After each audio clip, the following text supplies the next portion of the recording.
Hello, hello, hello, hello. I am finally, I still sound stuffy. Um, I think it is my computer maybe that is making the bzz noise. So sorry. I'm gonna run it through a editing program, the things I will do for you guys. And see if we can get that audio thing taken care of because I bet that's it. I bet that's it. As a matter of fact, I might try turning off the external hard drive. That might make a difference. Okay, so, but I will run it through this thingamajigger. I hate editing. I'll let you guys know that, but I'm going to try. Hi, I'm Dawnita from Prairie-Trail.com. I've been told I say it too loud or too fast, and I can't imagine that I say anything too fast, but I must roll the words together somehow in Okie talk. So Prairie-Trail.com. And I woke up this morning. We've been sick. The fires going through the panhandles, and yes, Oklahoma has a panhandle as well as Texas, and they are very close together. And so with all of the smoke from the fires, and there's been fires up here as well as down there, and then um the the dust blowing because the wind's been really bad. And then the day the fires really started ramping up and getting bad, a cold front came through. I mean, I could see it coming through on the satellite radar. And it just kind of boom, and it like slammed into us, and I felt it hit. And the temperature dropped like over 30 degrees within minutes. It was craziness. So anyway, we all ended up not feeling good. I was completely down for a whole day. Um, and I'm still trying to get my voice back and everything. So excuse that if it's something that you can't auditorily handle. Um, Email me, um, let's see, transcript and I'll see if I can send you the transcript. It transcripts. These AI and Okie talk don't always go hand in hand, but you can get a general idea of what I'm saying. So anyway, if you want that. And if that's something you guys on Patreon would like me to start doing, I could start putting the transcript in Patreon. I put my notes in there usually, and other various little things that I've got in there. And yeah, so if that's something that you guys would like there in the Patreon, then I could start doing that. Anyway, um, yeah, yeah, that Paul and I haven't been feeling very good, so there hasn't been very much cuddling going on lately. He's been sleeping in the living room so that either I don't bother him or he doesn't bother me. And the recliner kind of holds him, kind of has him upright a little bit. And I was thinking this morning we finally got some cuddle time in, and it was really, really nice. And I'm like, whenever you've been missing that, it makes a difference. So yeah, I may talk about some kind of uncomfortable things today. There won't be anything that isn't, child safe. Because that's usually how I roll. Usually, I'll let you know if it's not. But I am the mother of six, and we have a healthy marriage.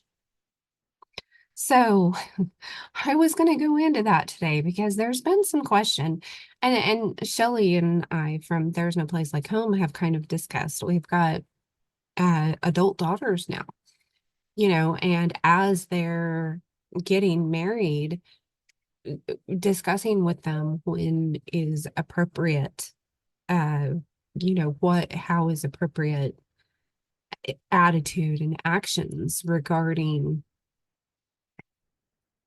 the coming together and intimacy with one another. And it is a conversation that's worth having. And I think even a lot of, well, as a matter of fact, I know a lot of adults because uh, premarital advice to some young ladies isn't always biblical, unfortunately. So, and we've kind of run into some of that. And I thought, woke up this morning, very grateful to have Mr. Cuddlebum next to me, and thought, yeah, I want to discuss this. I've got something else I want to share first. Let's see if I can find where I'm at. A misunderstanding I realized that we've kind of got in the community.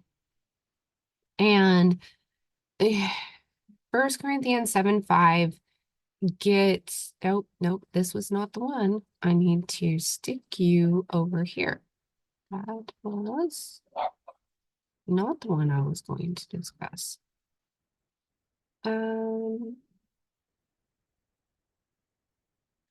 No, I think those. Hmm.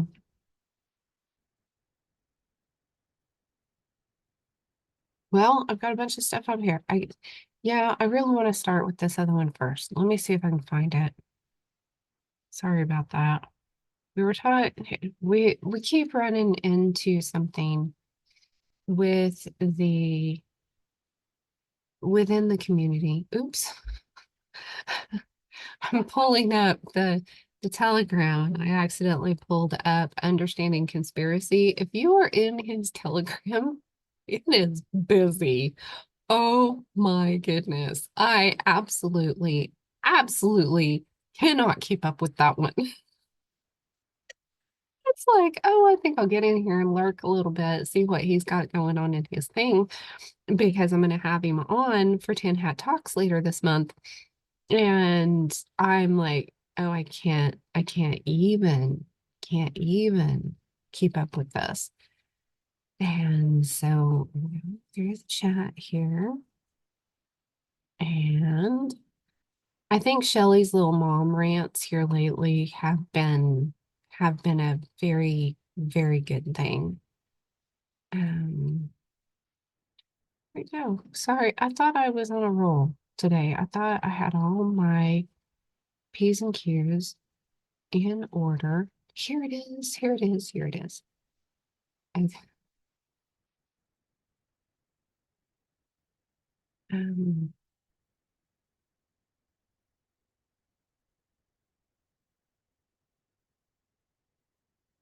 and this one just figures. I think I'm all ready and doing a good job, and I'm not, obviously. Let's see. If I can find where I saved it. I'm telling you guys, it's been rough lately. It really has. Okay, now we can screen share. Dun, dun, dun. All right. First Corinthians, they're both in First Corinthians, so that's part of the reason. First Corinthians 14:33.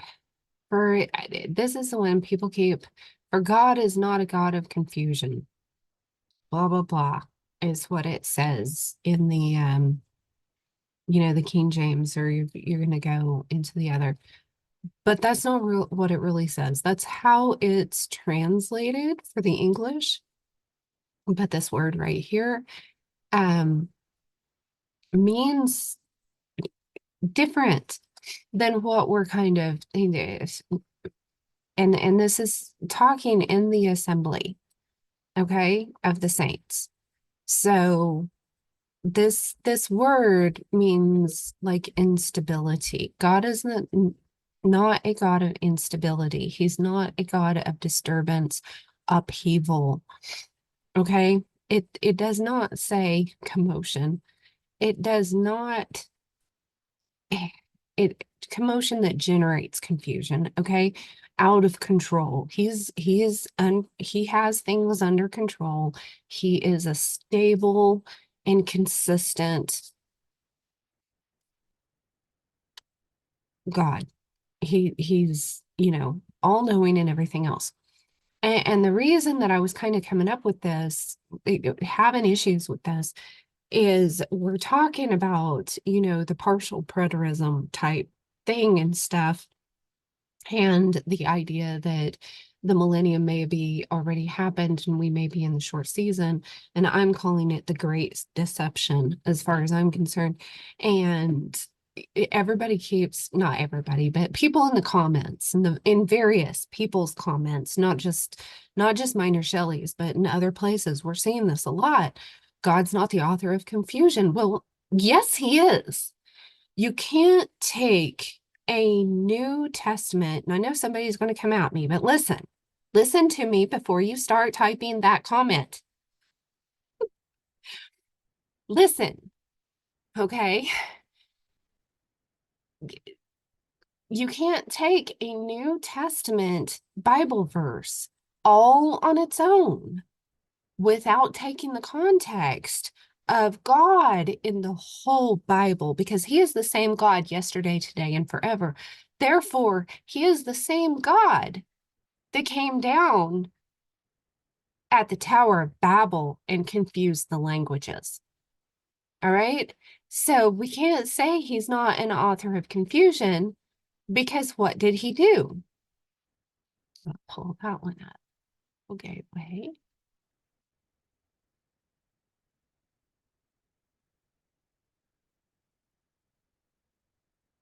Okay, so we're talking context.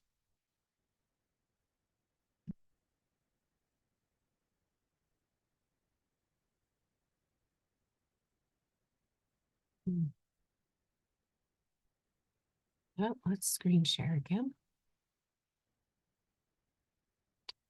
Share.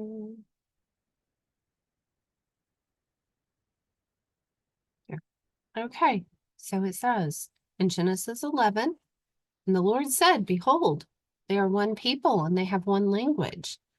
This is only the beginning of what they will do, and nothing that they purpose to do will now be impossible for them. Let us go down and confuse their language.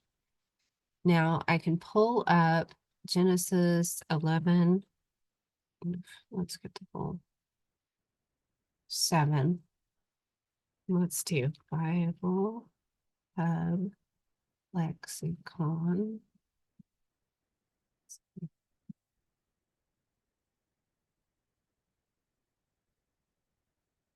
Confuse. Here we go. So this confuse right here, to confuse their languages. This one means to mingle, mix, confuse, confound. This means confused. The other one that we're talking about does not mean confuse. Okay. In the Greek, in 1 Corinthians 14:3, it means unstable. He's not an unstable God. He's stable. Okay. So he saw what was happening and he came down and he confused the language. So yes, he is the author of confusion because he is the one that separated everybody's languages and gave everybody these different languages. So we need to stop saying that. God gave us very confusing, for lack of a better word, prophecies and parables and things that are hard to understand, because remember, battle plans, right? And so, he's not expecting us to not be confused about it.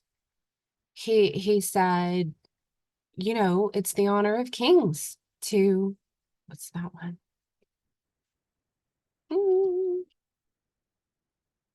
Oops. Let's see. No, I can't remember where that is. It's in the Psalms. Nope, that's not it. To search out a matter.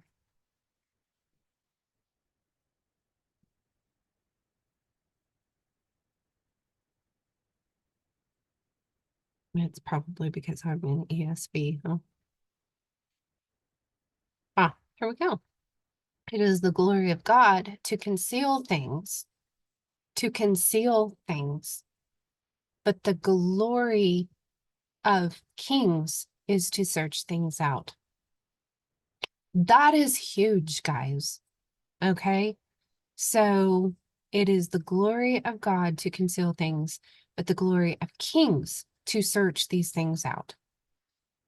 So, yes, God is the author of confusion. There are things that are confusing on purpose because he wants us to search these things out, right? So we don't want to purposely confuse people by bringing up all of these questions and things.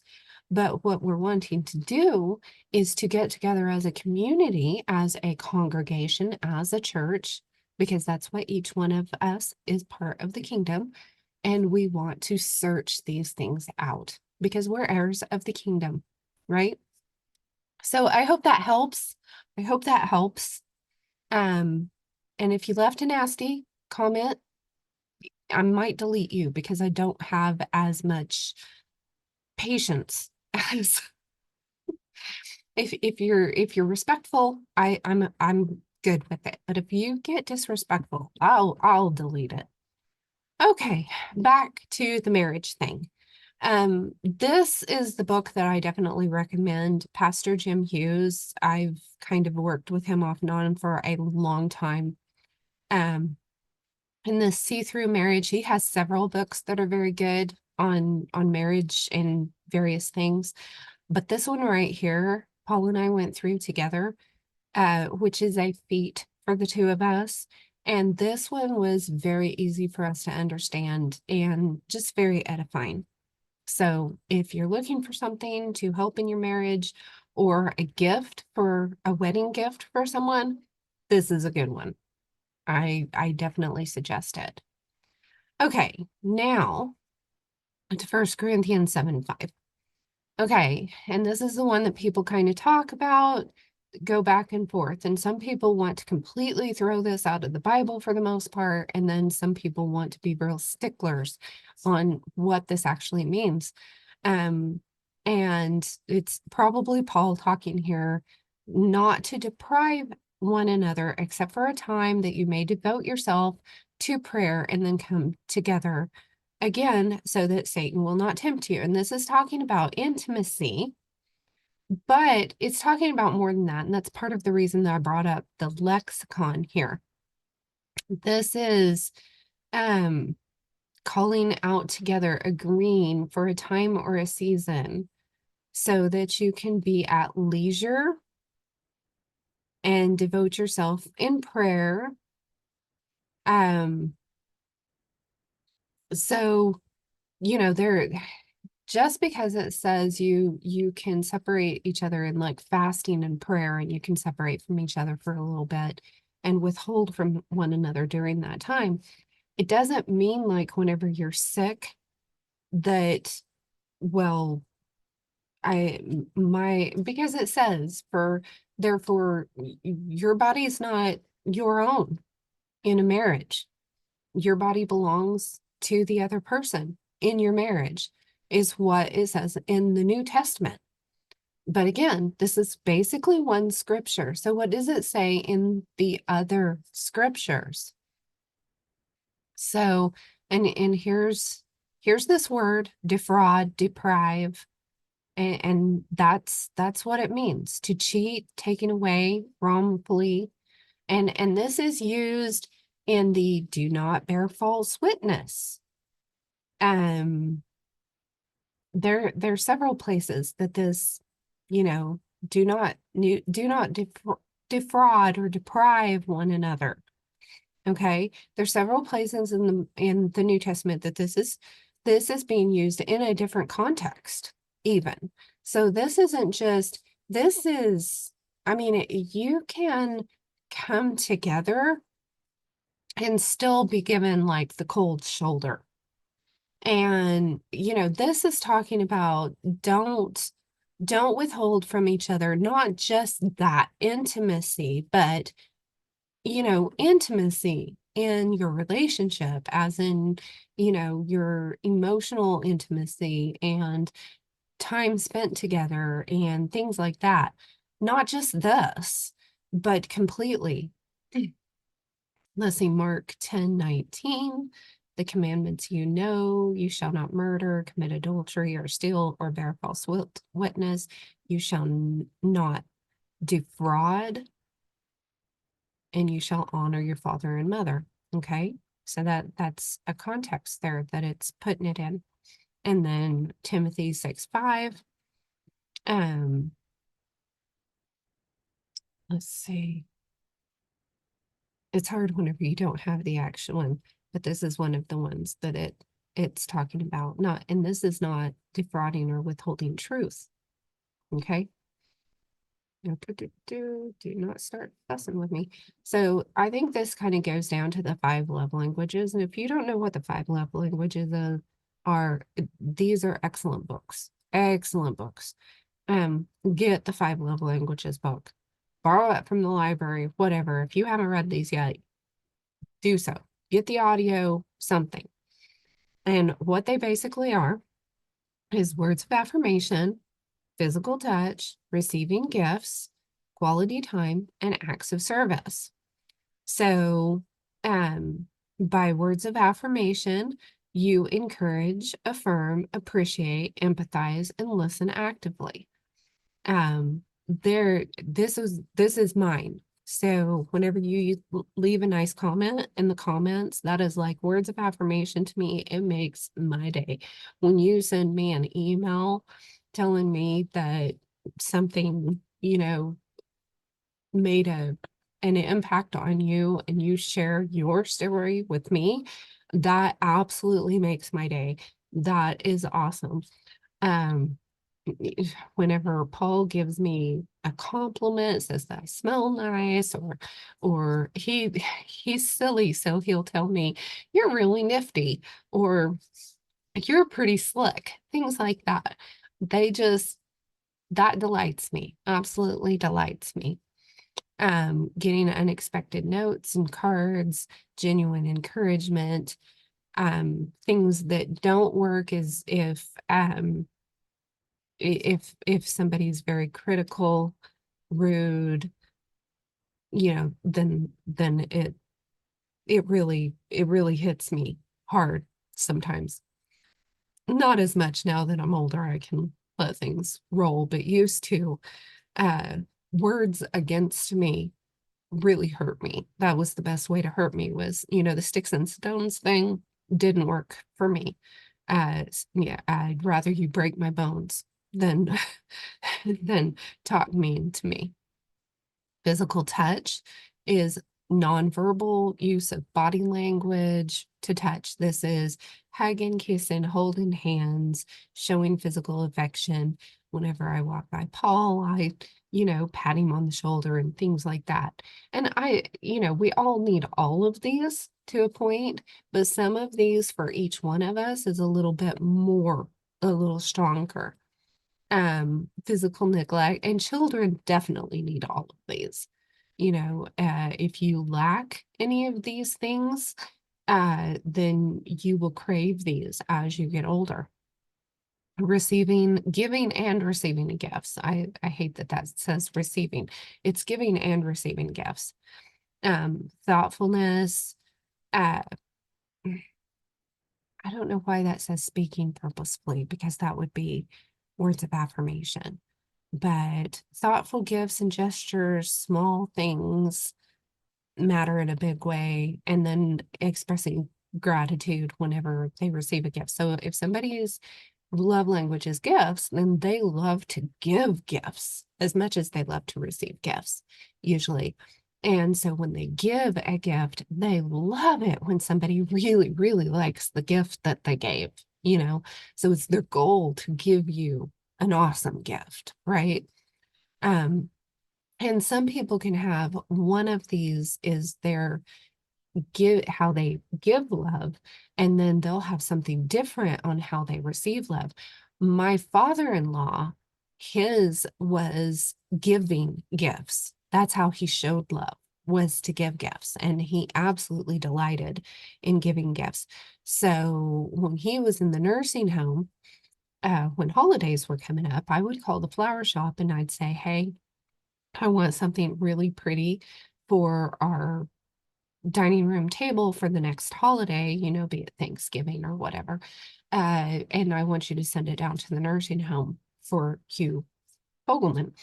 And at first, it kind of confused him. It's like, okay, you want something, but you want me to send it to the nursing home. I'm like, yeah, because then he can give it to me and he'll feel all good that he gave me this, and it'll be something I actually want. So once they figured out what my goal was here, then they were like, "Oh, I see what you're doing. Yeah, I'm getting a gift for me that he can give to me." And that we would walk into the nursing home to go visit him, and he'd just light up and say, "I've got something for you. Looky here." Because he didn't remember who brought it or what it was about or who it was from or anything like that. He had a gift for us. And so anyway, he just absolutely loved that. But he hated receiving gifts. Absolutely hated receiving gifts. His his love language in receiving was quality time.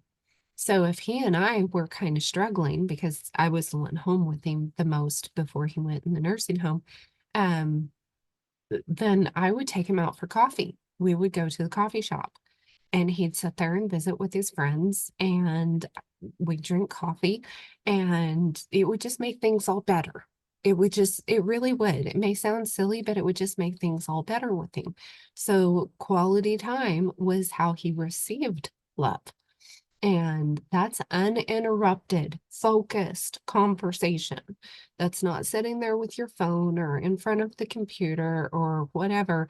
That is one-on-one time with somebody.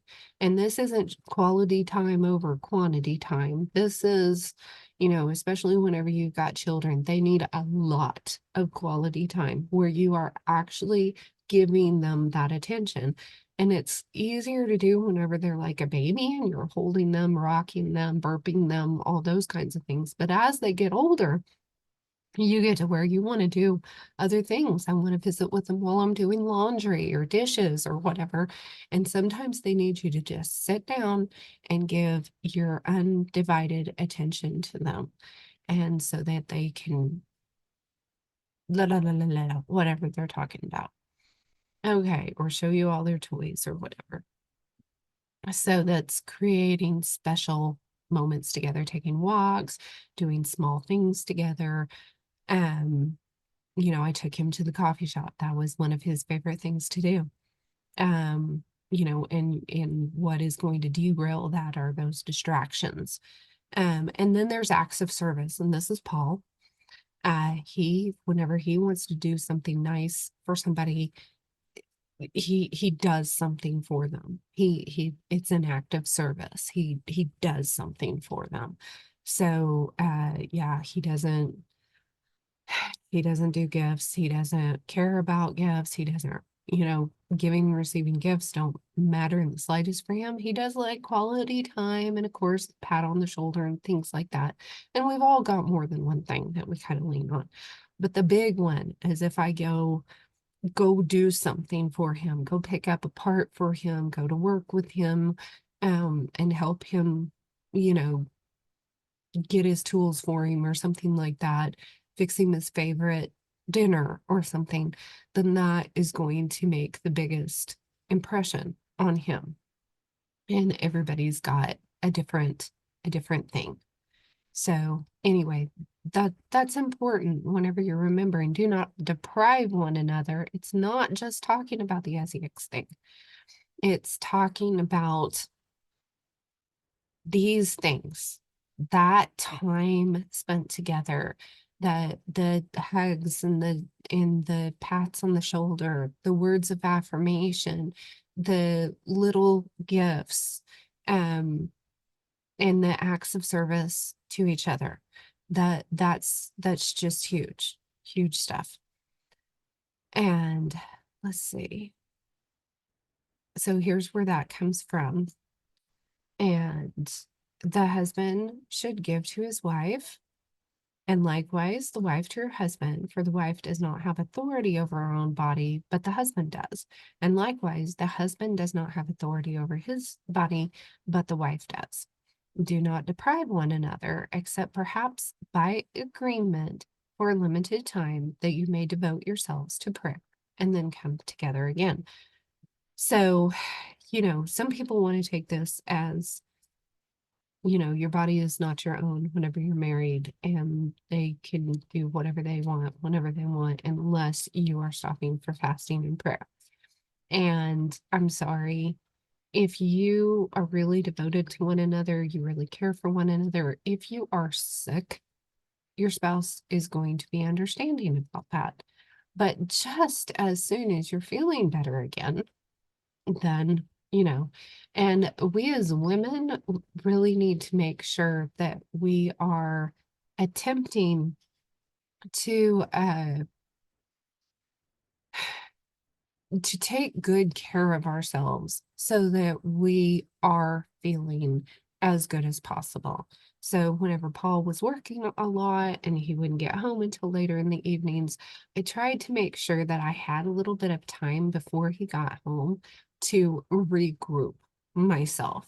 Whenever a man comes in from work, and I've found this out whenever I was working at the newspaper as well, you kind of have to decompress from one thing and get ready for the other life, and so that decompression time definitely needs to happen, and we need to do that too. Even if you're a stay-at-home mom and you think, well, you've been home all day, you're still home, but no, you need to decompress too. You need to take that time as well.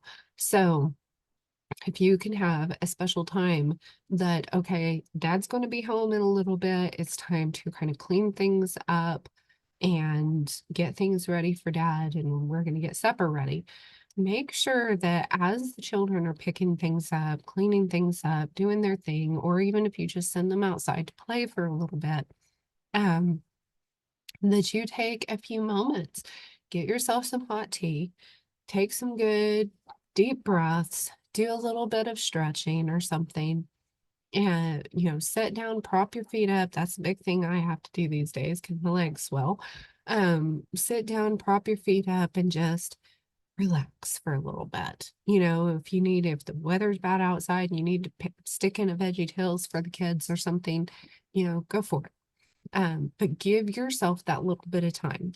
Have a little bit of, some of those little mini chocolates in a special spot so that you can grab those or something, whatever it is that you need to do to prepare for that. That way, when he walks in the door and the children are like, we're so happy that he's home, you can be calm, let them say hi and be excited about it, and then scoot them out of the way so that he can have that decompression time, and you can be present so that if he needs to unload a little bit on what he dealt with during the day, he has your attention to be able to do that. You can give him a hug. You can, and you're not completely overwhelmed whenever he comes in. And it's not always possible whenever you've got a bunch of little ones running around, but that's the goal. Hopefully that makes sense. Here was a good example as well, because God is the same yesterday and today and forever. So in 2 Samuel, we're talking about David and Bathsheba, and it was a bad situation, right? They were naughty, and her husband died purposefully. Um, as far as David was concerned, David orchestrated that her husband would die. And when she mourned for her husband, and when her mourning was past, David sent and fetched her.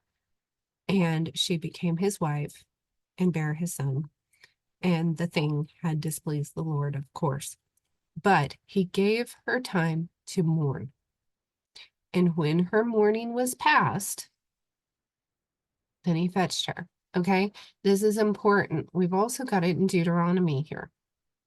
Again, God is the same yesterday, today, and forever, right? And this right here is something that was not just the Jews, it's not just the Bible. This was all of the cultures, all of the tribes, all over the world. I just read a series of books by Francine Rivers that that had this she does good research, and it was talking about a Germanic tribe that had a similar situation as this. Okay. So when you go forth in war against your enemies and the Lord delivers them into your hands and you have taken them captive, you see a beautiful woman and you desire her and you take her home, right? And then you bring her home into your house and the shave her head and pare her nails. I'm sure that has something to do with you probably want to make sure she doesn't have lice and she needs to be cleaned up, right? And her, you know, like you would do a new puppy from the pound, and you would get them trimmed up, cleaned up, and clip their nails and all that kind of stuff, right? And she shall put the remnant of her captivity off of her, and she shall remain in your house and bewail her father and mother a full month. So he's saying here in Deuteronomy that if you take a woman captive from somebody that you've conquered, which they all did, okay, they all did it, then you give her a month before you humble her, okay? You give her a full month to mourn her losses and acclimate to being yours. And so then, David did the same thing with Bathsheba and gave her time to mourn for her husband. And when her mourning was past, of course, David had already basically humbled her before that, which was the reason he had to get rid of the husband.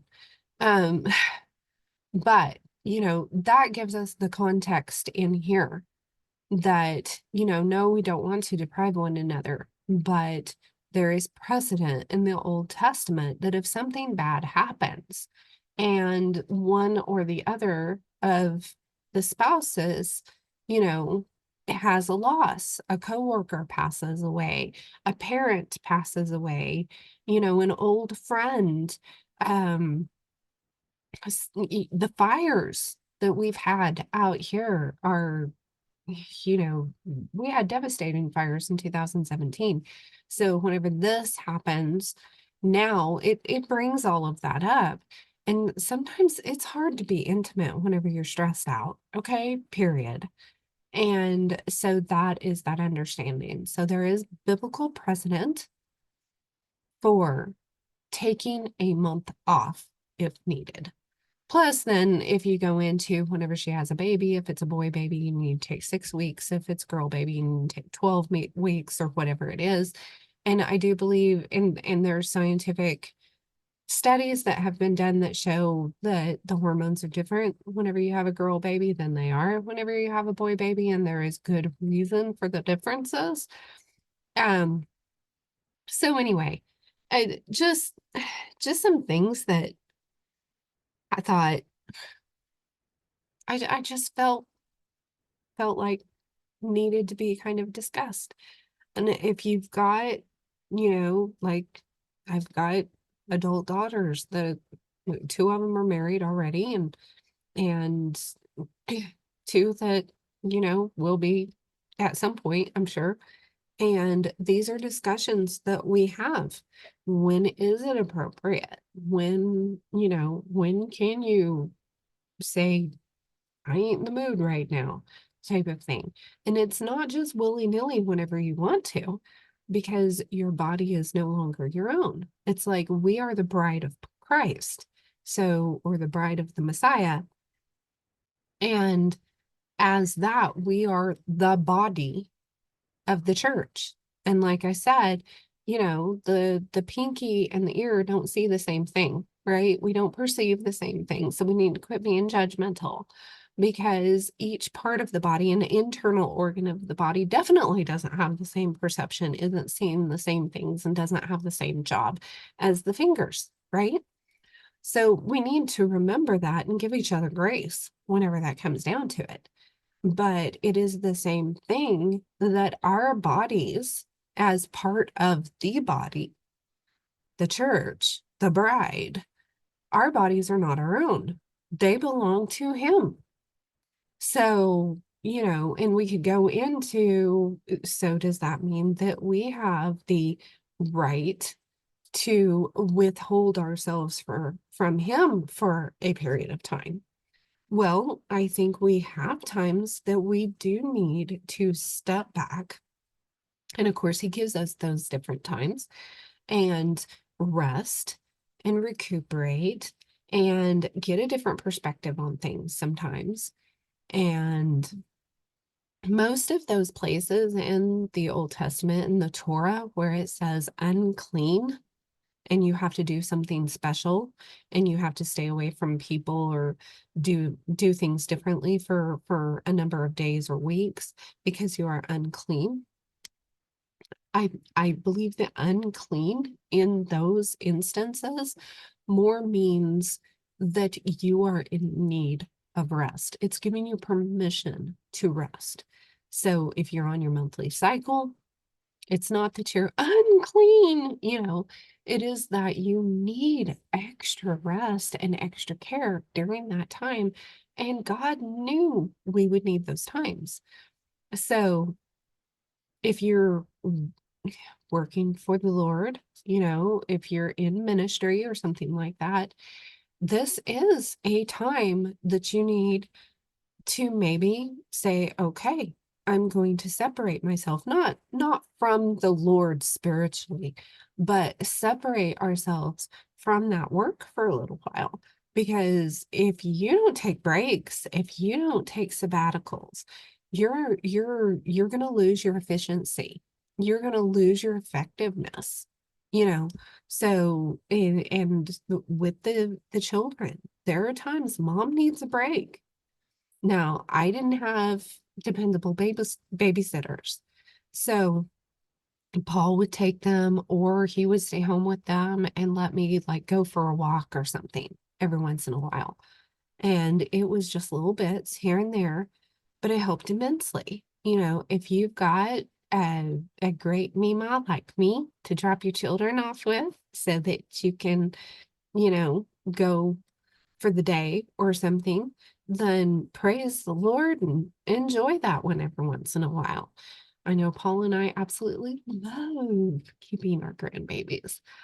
So, but you do need to make sure that you are getting that rest time. And when baby takes a nap, take a nap if you need to.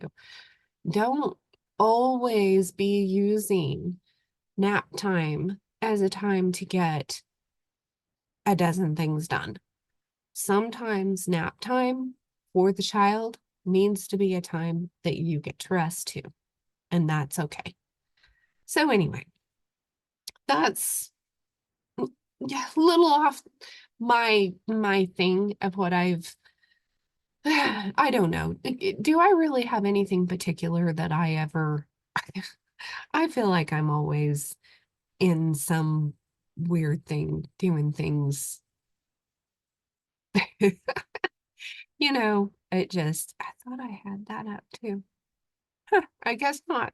Well, uh, Friday, yes. My new book is going to be available in paperback. It is already available. Let's see if I can find lost it.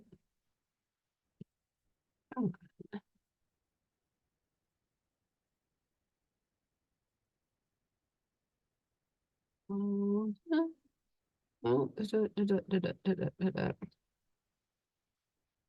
I promise I'm wrapping this up because so if you look me up, you're going to see on the old Amazon the Star Chronicles, the last year's magazine, all in one, the coloring book, and voila, Purim Unmasked, exploring the layers of Esther's story, and an introduction to God's times in the face of Yahweh.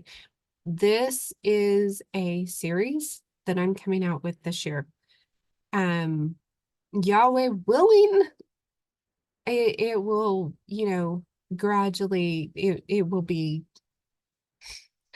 it will work out. So the paperback will be available this weekend, and the Kindle, it's free on Kindle Unlimited. I didn't know they were going to do that, but that's kind of cool. It's going to be free for those who are not on Kindle Unlimited. It's going to be free for you as well on Kindle over the weekend. So like Friday, Saturday, Sunday, Monday, I think. So make sure to check it out. And yeah, I in and I'd love it if you'd leave a review, of course.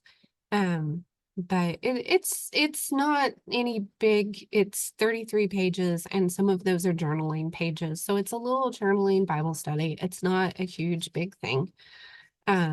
So if you get the Kindle, then you'll want to have like a notebook or a journal or something that you can make notes in if you like journaling. If you don't, no big deal.